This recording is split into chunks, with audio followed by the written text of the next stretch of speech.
Iman Manzari, adjoint au maire de Tours, en charge du commerce et de l'artisanat.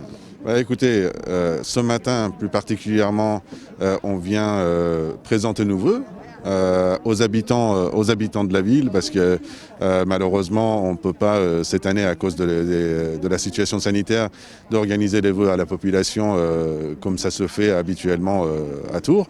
Donc on a décidé avec monsieur le maire d'installer des stands sur les marchés de la ville, sur tous les marchés. Donc l'ensemble de l'équipe municipale, de la majorité municipale, sera présente sur les différents marchés cette semaine et puis la semaine prochaine pour rencontrer la population, rencontrer les commerçants.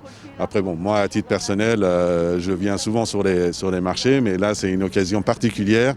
Et comme vous pouvez le constater, les élus sont nombreux sur les marchés et on est à la rencontre de la population.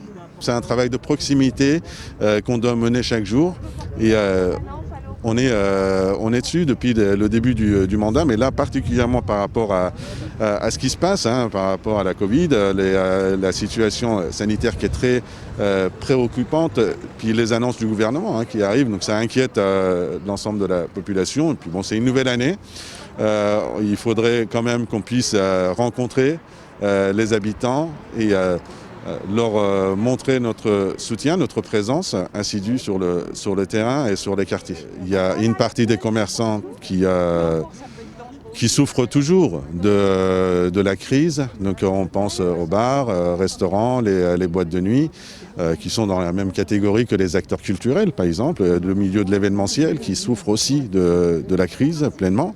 Et pour les autres commerces qui pensaient pouvoir travailler maintenant à peu près normalement, même si les mesures sanitaires sont imposées à l'intérieur de chaque commerce, maintenant il y a encore un coup dur, c'est cette fermeture à 18h qui est imposée à partir d'aujourd'hui, samedi.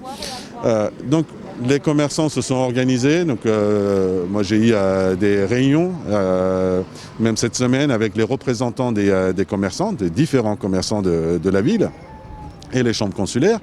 Donc il y a une ouverture un peu plus tôt pour les grandes surfaces qui vont ouvrir dès 8h du matin. Et il y a les autres commerces qui proposent notamment des ouvertures entre midi et 2 pour permettre à l'ensemble des clients de pouvoir y aller et d'intensifier les ouvertures le week-end. Parce que vous savez que tout le mois de janvier, Madame la Préfète a pris la décision de laisser l'autorisation d'ouverture aux commerçants. Donc moi je les invite à profiter de ces temps-là, que ce soit sur les ouvertures de dimanche ou sur le temps de midi et 2 pour midi et 14h. Pour pouvoir pallier à cette perte liée au couvre-feu. Au niveau de la ville, comme vous le dites, c'est pas tellement dans... On n'a pas beaucoup de marge de manœuvre au niveau de la ville, parce que les aides directes aux entreprises, ce n'est pas de la compétence municipale. Malheureusement, nous sommes dans l'obligation de suivre les mesures qui sont décidées par le gouvernement. Maintenant, on travaille quand même auprès des commerçants qui ont des besoins en termes de communication, en termes de visibilité. Donc on travaille avec eux sur ces sujets. On échange notamment avec les représentants des restaurateurs pour intervenir sur les charges fixes qui pèsent sur les établissements. Donc nous sommes engagés à aborder le sujet avec monsieur le maire Emmanuel Denis qui apportera une réponse très prochainement aux restaurateurs et aux cafetiers par rapport à leurs charges qui sont liées à la ville de Tours, bien sûr, parce qu'on ne peut pas intervenir sur d'autres charges malheureusement. Donc voilà, donc il y aura quelques mesures d'accompagnement qui vont être annoncées bientôt. Je pense que personne ne peut prédire ce genre de choses, mais honnêtement, je pense que ça sera catastrophique pour l'économie du pays d'aller sur un troisième confinement. Moi, je souhaite réellement que la vaccination fonctionne, qu'il y ait un plus grand nombre qui soit vacciné. La couverture vaccinale, c'est la solution. Et la ville de Tours est aussi mobilisée sur ce sujet. Donc vous avez un centre de vaccination qui est aux Halles de Tours, à l'étage. Donc Voilà, donc faut s'inscrire sur les plateformes. Pour l'instant, c'est pour les personnes âgées, mais on espère que ça soit généralisé très très vite.